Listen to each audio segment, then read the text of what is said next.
Ụtụtụ ọma Igbo bụ Igbo na chi nkwọ efogo. Igbo sị na ọ na-abụ agụghe ụzọ agụghe ọnụ. Ekwuo sị na chi folo efo anarakwa na-adị ugo njọ. Ekwuo sị na ọ na-abụkwa na ikuku bugharị ọdụ igu ama na chi efogo. Na anyanwụ ụtụtụ enwekwa n'ochuchu. A sị m nke onye chiri ya zere n'ụbọchị tata bụ nkwọ ma nzeze kwara ibi ya. Anyị alasigo tete, anyị wee na-ekene Chukwu na ndị anị, wee na-ekenekwanụ chi anyị dị iche iche, maka na ofu nne na-amụ mana ofu chi anaghị eke. Ụwa bụ onye na chi ya, o ji bụrụ na nwata nyopuo mmụọ ofu chi ya, maka na chi onye bụ ife ye, akala ụwa na-esi na chi. Igbo sị na ife ụwa na-esikwa nna chi were adị mma. Na ụbọchị ọbụla folo efo nwekwanụ chi. Na afa chi folo tata anụ a bụ nkwọ. Na nwa amụrụ tata na afọ ya bụ ọ bụ oko nkwọ, ọ bụrụ mgba nkwọ. Ọ bụ afa si na chi. Maka nke nwa wee na-ekwu maka na ịma ha afa chi gị, na afa chi gị bụ afịa ụbọchị amụrụ gị. Na nwata amụrụ tata na afa chi ya bụ mgba nkwọ, ma ọ bụrụ nwaanyị, ọ bụrụ nwoke, ọ bụrụ okonkwọ, ọnya wa afa chi ya. Maka na ọwa afọ a bụ afọ izizi onye ọbụla amụrụ nwere. Gbagharịdewe chọdewe afa chi gị. Igbo sị na ọ na-agba akpọ onye afa chi ya aza, na afọ onye bụ afa chi ya. A sịzi na maka na ịma ha onye lọrụ gị ụwa, na ịma mme unu chi gị ife.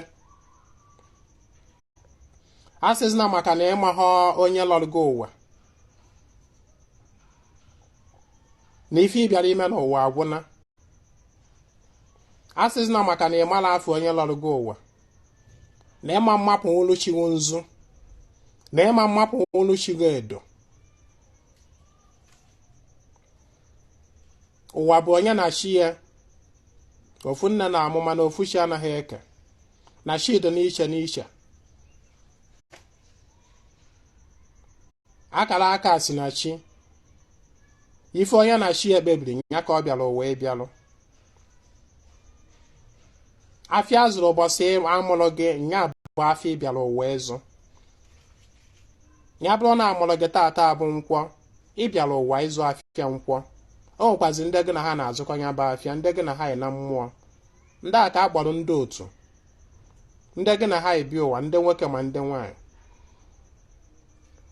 Wee na-ekene gị n'ụbọchị tata, wee sị gị nnọọ na live program anyị nke tata. Onye na-afọ ife a bụ chi nọsọ ezi mmụọ, onye eji Ezinwa Anaedo wee malụ. Ahụmaka ji ọfọ mmụọ, mmụọ mgbe ofe bụ ogbugbu nke dị n'Uru Udu na Ifite Ọraifite na Anambra steeti. Nkụzi anyị ji wee bịa tata anụnwa, a sị nke anyị na-ewesi anya. Nkụzi nji wee bịa tata ekụzigo m ya n'ụzọ dị iche iche n'oge gara aga. Edegokwa m ya n'ife edemede, eweregokwa m ife onyonyo wee kụzie ya. Mana dịka o si wee dị, na ka chi na-eji na-efu na o nwere ọtụtụ ndị na-abata na-amata ọdịnala ọfụ. O nwere ndị na-amata ọdịnala ọfụ, ọ bụrụ ndị o nwere ndị na-eso ha ọmụnya mana ha na-eso m taa. Abịa na-ajụ, kedu ka m esi wee mee ihe dị otu a, kedu ka m esi wee mee ihe dị otu a. Dịka m gwara anyị, akpọrọ anyị ndị ọgọ mmụọ. Ndị ọgọ mmụọ ka anyị bụ. O nwere ihe mere Igbo ji wee kpọọ onwe ha ndị ọgọ mmụọ, maka na ọ bụ mmụọ ka a na-agwa okwu, ife mmụọ ka a na-eme. Anyị bụ ndị ọgọ mmụọ Igbo kwukwazie n'ụwa wụ onye na chie na mmadụ kwesịrị ịdị na-agọdoro chi ya maka na chi gị bụ mmụọ izizi nọ na ndụ gị kwesịrị ịmata.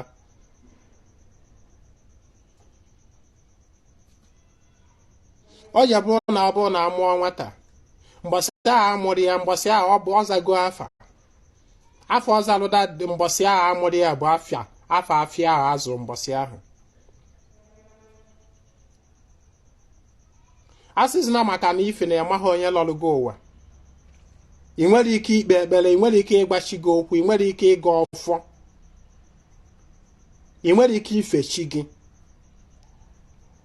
maka na nwata na-efe chi ya. Ofufe ka anyị na-efe mmụọ. Abịa n'ọdịnala omenala Igbo anyị anaghị awọship maka na worship dị iche na ofufe. Asịzina maka na ịma ha na-akpọbeghị ọrụ na onye dị otu a lọrọ gị ụwa maka efie ya ma mmerụchi gị ife. Agbago gị gụwa wee na-achọ afa chi gị, gụwa na-achọ onye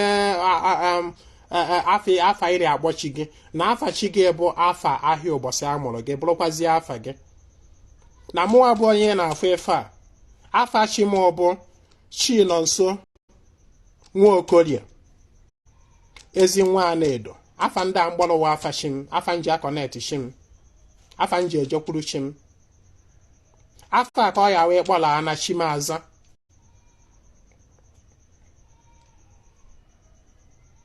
Afa chi m bụ Nwaokorie maka na ụbọchị orie ka a mụrụ m. Ọ na-adị ewute nri nne ndị mmadụ ịnọrọ ebe fa na-ajụ ajụjụ gbasara na ha chọrọ ịmata chifa na fa chọrọ ịma afa chifa. Ọ na-adị mwute. Onye ọ ejikwanụ maka na ọ mabere afọ onye lọrọ ya ụwa. Ọ sị na ọma mma uruchi ya nzu, ọ sị na ọma ngọ uruchi ya ọjị, ọ sị na ọma mmewu ihe ọbụla. O mezie ọtụtụ ndị mmadụ a na-agbagheri na be dibịa na a na-agba afa ka amara onye lọrọ ụwa.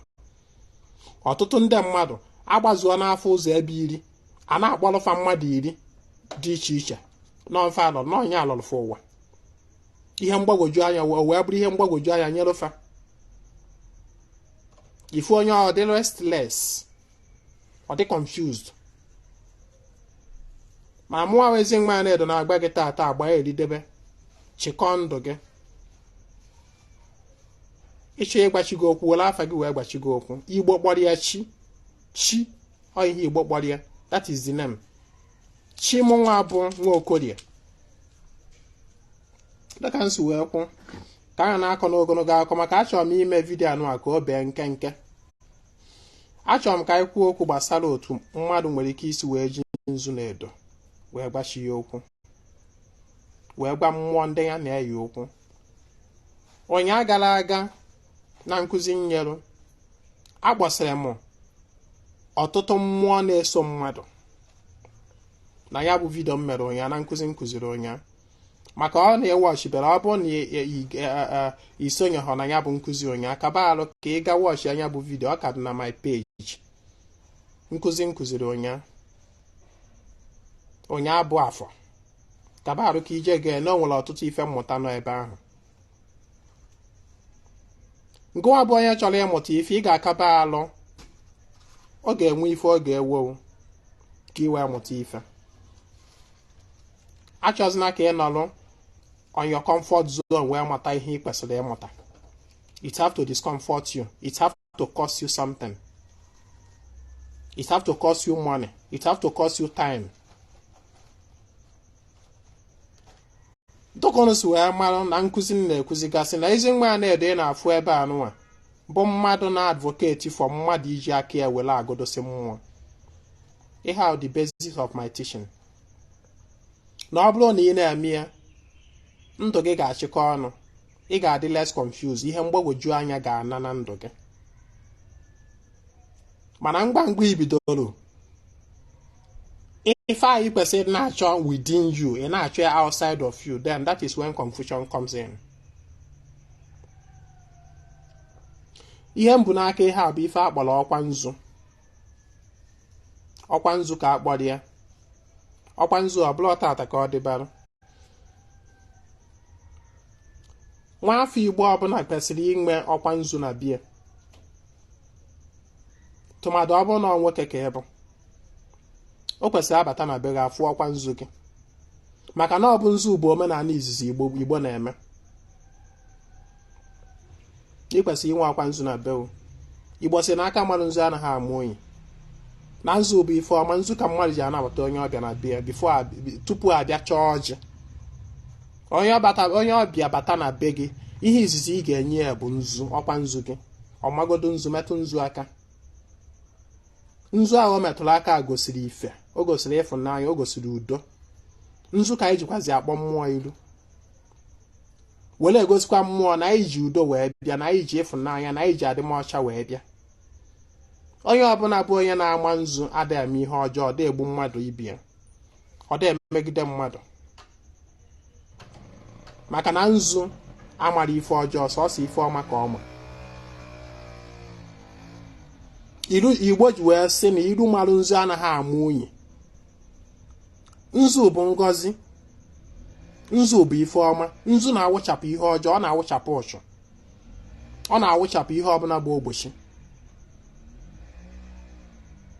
Na gụwa bụ onye tetara ụlọ ụtụtụ were nzu wee gbochi gị ilu, dịka m si ekuzi na nkuzi m, na omenala Igbo, na ọdịnala omenala Igbo na-eme anyị pụta ụlọ ụtụtụ, ife izizi anyị na-eme bụ na anyị na-ekulu mmiri kwa aka ụtụtụ. O ha na-akpọ ịkwa aka ụtụtụ. Ikulu mmiri dịka chi si kee ya, ịkwa aka ụtụtụ, ịsacha ilu gị, ịgbụchasị ọnụ gị, ịgbụpụ, ịsa ụkwụ gị. Ya bụ ịkwa aka ụtụtụ na-adị mkpa rie nne.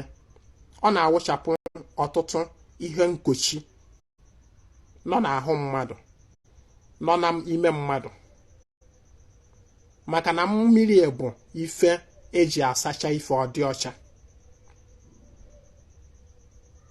Water is a universal purification element. Agwa bụ pụtara ụlọ ụtụtụ, the first thing ị ga-eme bụ kuru mmiri kwa aka gị. Ịkwa aka gị, saa ilu gị, gbụchasị ọnụ, saa ụkwụ gị. Ọ bụrụ na ose ọjị dị gị nso, i werekwuo ose ọjị, i were ya wee jụchasịa alụ gị.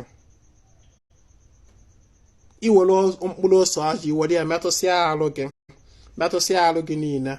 I nye ya n'isi gị ugboro ịnọ, i tụfuo ya. Ọnya bụ iji ose ọjị jụchaa alụ. Ihe a bụ omenala Igbo. Ihe a na-akọrọ gị kịta anụ a, o nweghị igbu mmadụ dị na ya. Ihe a na-akọrọ gị kịta, o nweghị mmegide mmadụ dị na ya.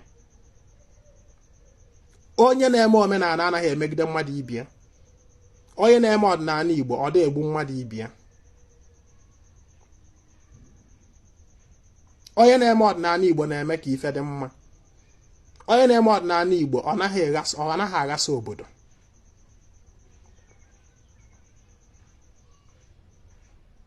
I wee mesị ihe ndị a ka ị mesịrị ya, ife izizi ị kwesịrị ime bụ ibunye ọkwa nzu gị. Ya bụgo na ị nwe ha ọkwa nzu, chọọ efere iyi eji were etinye nzu. Mana ife ọkwa ji ada aka mma bụ na ọkwa bụ osisi. N'ime ọkwa anụnwa, ị ga-eji ife tinye ya bụ nzu a, ewere ife suo ya. Isuo ya esuo, maka na nzu kwesịrị ịdị in powdered form. Hapụsị ya na m tinyere nzu n'ogbe ebe a. Nke anụnwa bụ nzu ị na-afụkarị n'afịa, abịa eme oduo ya, ihe ahụ aka mmadụ kpọrọ ya. Mana ana m agwa ndị mmadụ, nzu bụ nzu. Nzu ọbụla ịfụrụ, were ya wee mee ihe ọbụla ị chọrọ ime. Nzu bụ nzu. Igbe nzu a kịta anụnwa shepu ya apụọ, anyị amazi ma ọ bụ nwoke ka ọ bụ nwaanyị. Nke anụnwa bụ nzu dịka chi si kee ya, agbọrọ ya agbụ, otu o esi wee gwupụta n'ime ana ka ọ dị. Nke ọbụla ịfụrụ, nzu bụ nzu, were ya wee mee ihe ị na-eme. Ị bịazie nke anụnwa bụ Edo, we still come to Edo. Ị bịazie ịfụrụ nke m gwere egbe, grinded nzu, otu a ka m si eme nzu m. Ntinye n'ime ọkwa egbe m ya egbe, that is why ọkwa ji ada aka mma. Isuo ya esuo, igwe ya egwe. And even that process of isu nzu is also a prayer on its own. Nya mere Igbo ji enwe ọkwa nzu. Ịbata n'ezinụlọ ọbụla n'ala Igbo, ị kwesịrị ịfụ nzu. Nzu anụnwa bụ ife ọma. Nzu anụnwa bụ ife mmadụ ji agọzi onwe ya n'ụtụtụ. ịgọzie onwe, ọgọzie mmadụ ibe, ọgọzie ezinụlọ, ọgọzie ụbọchị, ịgọzie ụbọchị chiforo that day, ịgọzie ya. A man is meant to bless every day. Every day chiforo, ịgọzie ụbọchị ya ka ọ dị mma, ka o weta ife dị mma.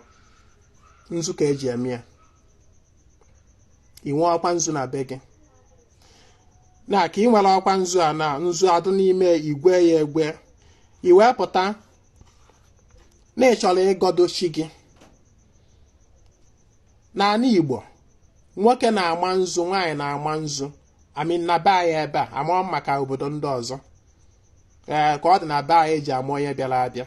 Na be anyị ebe a bụ Oraifite, nwoke na-ama nzu, nwaanyị na-ama nzu.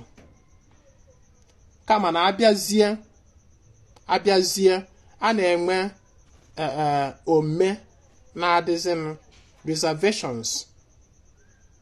reservations here and there based on, for example, na be anyị ebe a na-asị na onye nna ya dị ndụ anaghị ama nzu naanị.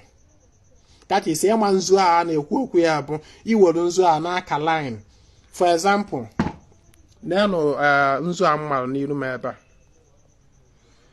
Afọnụ fụrụ nzu a mmarụ. Amara m nzu 1 2 3 4 5 6 7 8, nzu 8. Ọ na-aghọta ihe m kwuru? Na m na-ama nzu otu a nsi wee ma ya bụ na m bụ dibịa. Tinyekwuolu na nna m ka nọ ndụ, alụgolu m agwụ, wee binyere m aka n'ọfọ, wee sị m gaba n'iru mewe mmụọ. Ọnya merụ na nna m nọ ndụ na-ama nzu. Mana except ma nna gị enyere gị go ahead, na nna gị alụrụ gị agwụ nye go ahead gị mawa nzu, ị kwesịrị ịnọ n'iru nna gị na-ama nzu na otu esi wee kee line. Ị kwesịrị dụka ọ dị na be anyị ebe a, na ọ bụrụ na nna gị nọ ndụ, ị kwesịrị ịnọ n'iru nna gị ị na-ama nzu na otu a n'aka line otu a. Ọnya bụ ife a na-akọwalụ gị. And ị bụrụkwanụ nwaanyị, ị kwesịrị ịnọ n'iru di gị na-ama nzu na anị, belụsọ ma di gị enyere gị ebinyere gị aka sị gaba n'iru. Ọnya bụ nya ihe a na-akọwa. So ihe a nke anụnwa bụ ome na anị.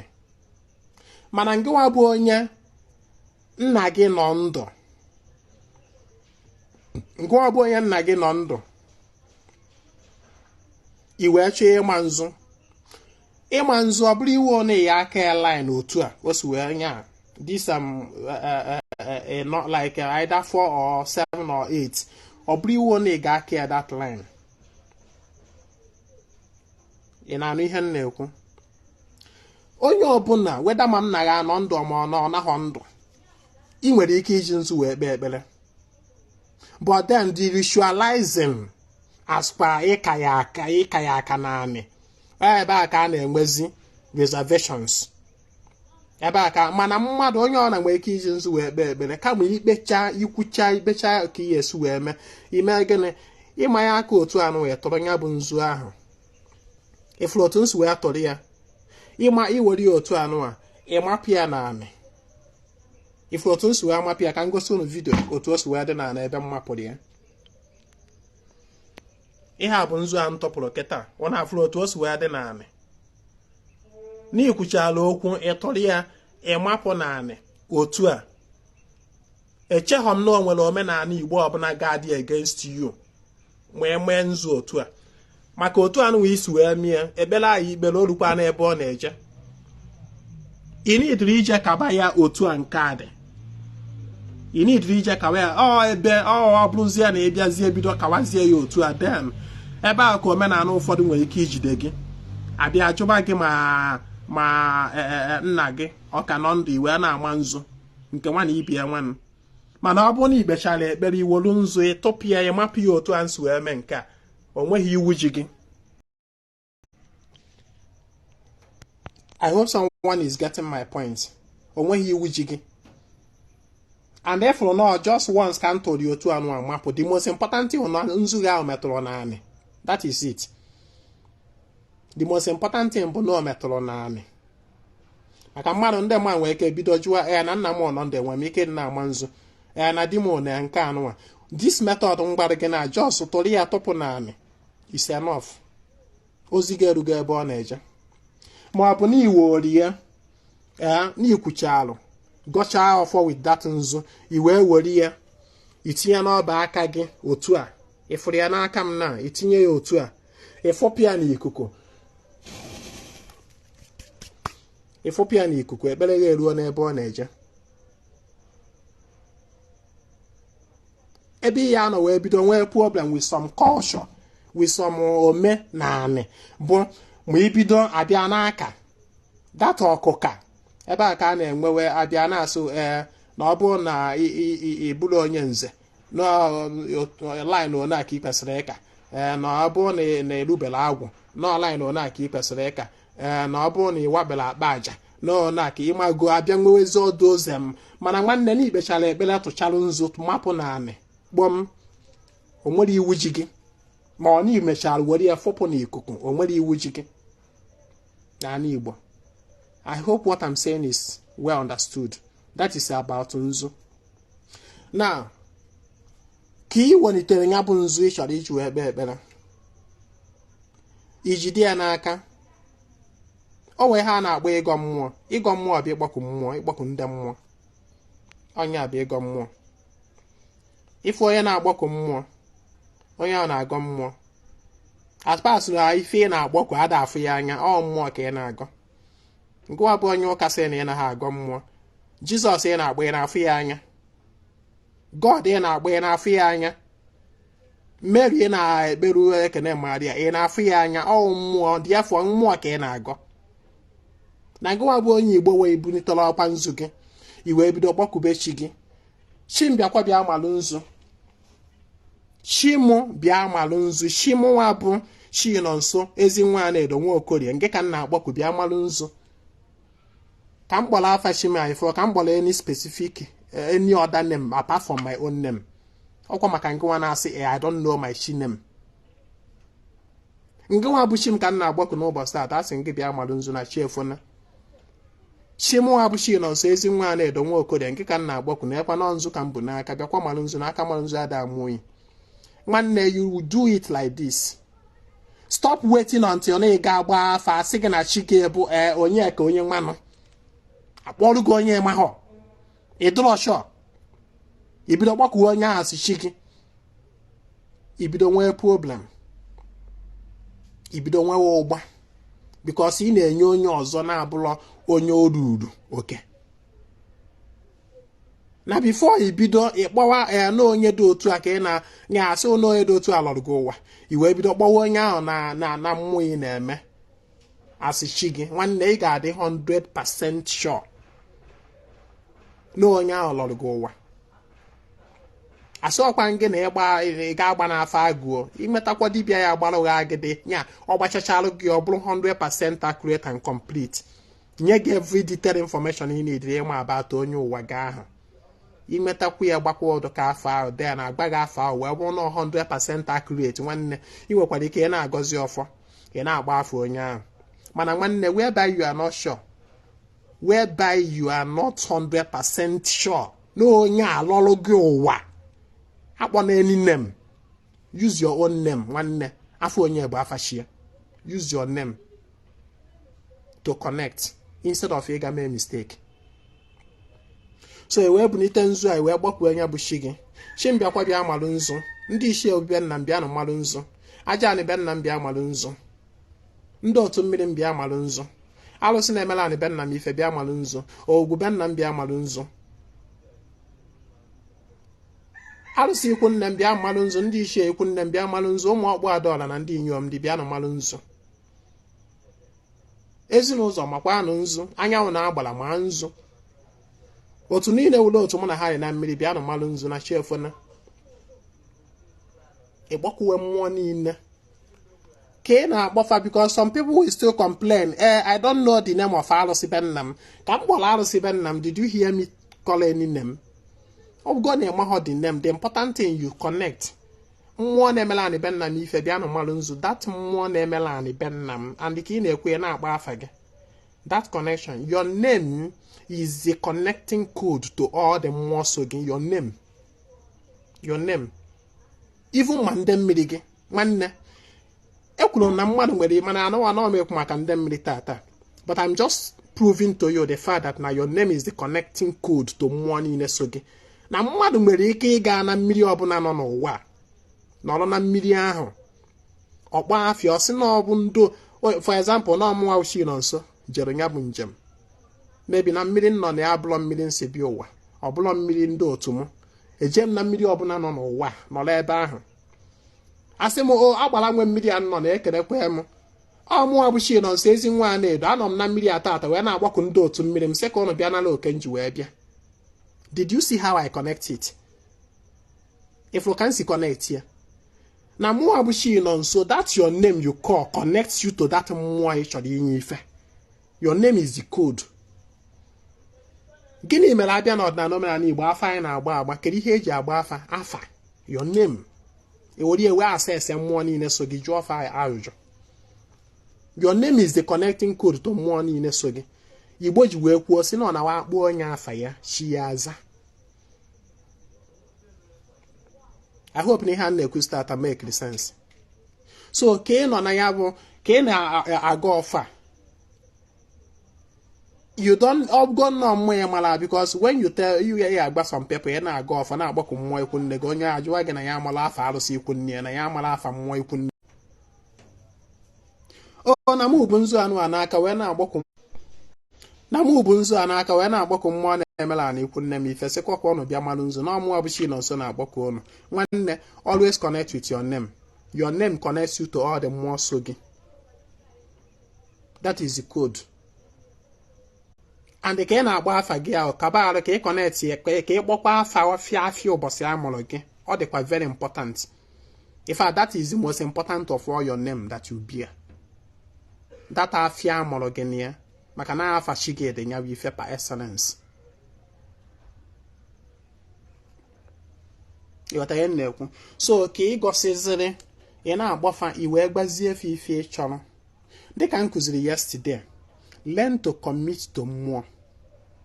To commit to mmụọ bụ na cheta na nwere ife mmadụ na-eme n'ụwa dị free. N'ihi na amapụrụ mmụọ nzu, ị naghị adachi ya adachi. O nwere ife ị na-commit. For example, ịgbachi gị na that na n'ọla mmụọ so gị isifa na ife ijikwa amara ha nzu anụ a bụ ka gịnị mee ka ha mekwaziere gị, ịgba ife ịchọ ka ha merụ gị. Ịgwa ihe ị chọrọ ka ha merụ gị. Dịka m kụziri yesterday na my teaching, ekwuru m sị mmadụ nwere ike decide that every day ọ ga na-agwa amapụrụ chi ya nzu, na-agọrụ chi ya nzu, na-awarụ chi ya ọjị, for the purpose of ngụwa mazi ihe ị chọrọ ka mmụọ na-emerụ gị. So ka ị kpọkwuchara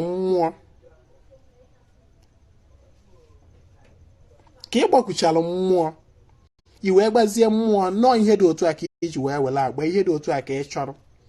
And during ịga ọfọ, avoid making use of too many empty words. Avoid making use of too many unnecessary empty words. Empty words are words that does not proceed from the inner mind. In other words, ọ bụrụ na ị na-aga ọfọ na-agba mmụọ okwu, be coordinated. That is okwu anyị na-agba mmụọ ya si n'ime gị ya bụrụ ya flow from okwu ịghọtalụ and the weight. As in, use na mantra maka na ịnọrọ ka m onye ọzọ use ya. No, let what you tell mmụọ flow from your awareness and the conviction and ịmago ihe. I don't know how else to put it. N'ọdịnala Igbo, that is why ekpele asị na ịga ọfọ ọ bụrụ ife a na-ede n'akwụkwọ ya wee dezie bịaziere iburu ya otu ya na recite ya. It's not recitation. You are speaking to more from your heart. That is why onye ọ na-asịrị gị ede ya n'akwụkwọ abịa na-agụ ya, you are now reciting. It's a lie. Adọbụla omenala Igbo. ọ bụla omenala Igbo, because onye na-agba mmụọ okwu ga-agba mmụọ okwu from mmụọ ya, from ime gị, from mmụọ gị. You connect to that mmụọ ị na-agwa okwu. So we don't babble during prayers, during ịga ọfọ. Ịghọta na mmadụ nwere ike drop few words onye go point, maka na ihe mmụọ na-anawata that vibration that goes along with your words, that vibration. Ịghọta ihe na-ekwu. So i wee kwuchacha nnọọ gụchacha ya, gbacha mmụọ ife onye emerụ gị, wee tụrụ ya bụ nzu ahụ, ịmapịa na anị. You have done your prayers. Ma ọ bụ iwere ya efopịa n'ikuku, imego ihe ị kwesịrị ime. Mana ya bụzikwa na nna ya anọọzi ndụ, ịbịazie inweliziri ike gazie on to ibidozie kawazie line with nzu. Mana ana m ada agwa people, some people ga-anọ ebe ha na-eperform nzu ritual, ha na-aka line, uche fa adị na line ahụ fa na-aka, instead of na the meaning, the ritual ha nọ na ya. Uche onye ahụ adụzie na line ahụ, ife ọ ya adụ after ka ọ kee nnọọ chọchacha ya mma ọfụma. Ihe ọ nọ na ya bụ how to beautify the line ọ na-aka, instead of the real deal. So ọ bụrụ na nna gị anọ ọzọ ndị ị nwere ike, one thing ị ga-amata about the line of nzu a na-aka bụ ọwụ omenani. Ọwụ ome, it varies. For example, na side by ya, mmadụ nwere ike, mmadụ na-alụbela agwụ, for example, nwere ike ịtụ nzu okolo. Nzu okolo bụ nzu ahịa na-anọ ụbọ na-anọ Eke, Orie, Afọ, Nkwọ, ọnya nzu okolo. That is the basis. Ịghọta na nzu a nkala nzu ahịa na-anọ ụbọ na-anọ. Ma ọ bụrụkwa na nna gị anọghọzi, for example, side by ya ebe nna gị wee nọrọ ndị ha nọ n'iru nna gị n'aka nzu na ahịa na-anọ ụbọ na-anọ, ndị okenye n'ebe ahụ otu gị. I hope what I explain is well understood. And ọ na-adị mma ọ bụrụ na ị na-aka nzu, make it forward, not backward. Make it forward. That is why I like igbe nzu m egbe. I grind it so that m were ya otu anụnwa na aka je yiru, na-amaje yiru. I don't know if you understand what I'm saying. Let me demonstrate. Ka ọ nọ ghọta.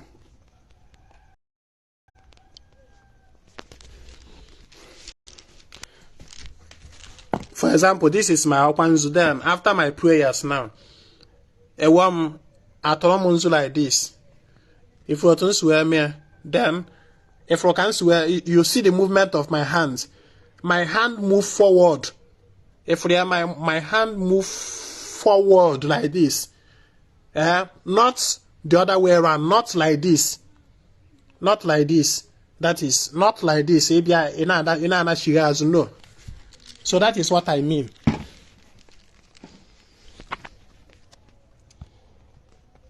So you do it forward. Forward, not backward. You move it forward. Maka na ọ n'iru ka a na-aga ada anachighi azụ. Ọnya merụ ndị na-eji nzu n'ogbe wele ekpe ekpere ekpecha akawazie n'ala. You know, ọ bụrụ na ijide nzu a n'ogbe like this wee na-ekpe ekpere, then you will be forced to. You will now ijide ya otu a, you will now be forced to ịchọzie kazi ya, ị na-akachighazi ya azụ instead of ịkaje ya iru. Ịghọta? So I hope my teaching today is well understood about Nzu. I hope it's well understood.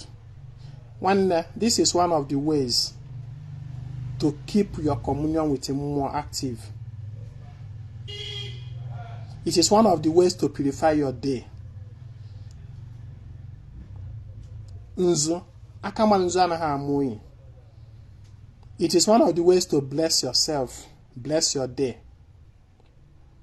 Then after Kime say that of Nzu, Edo also, otu Edo ade, ibia, itochadukwa ya obele like this. Isekwa ka ịgọ na Nzu ka ịgọrọ na Edo. ịghọta ka o doolu gị dọpụrụ gị ihe ọbụla bụ ihe uke ihe ọbụla bụ ihe ụchị ihe ọbụla bụ ihe ogbochi ihe ọbụla bụ ihe ọjọọ ka iwe mmụọ n'ebe ị nọ doo ka iwe mmadụ n'ebe ị nọ doo ịghọta ihe ọbụla na ihe na-agbaghara na ndụ ka o doolu gị that is edo ime gịnị ịtụpụkwa ya n'anị ma ọ bụ ịfụpụ ya n'ikuku. Your issue about Nzu and Edo is done. I hope this is as simple as ABC. Nkuzi maka ndị nwere access to Nzu. Maka ama na yes, I know some people gas na here, but what of people that don't have Nzu? I am coming. Achọrọ m ịtọchicha all these things I ji agụ for today. Mana mmemme na nkeji mmecha nke end ya mịa bidokwa maka ọjị.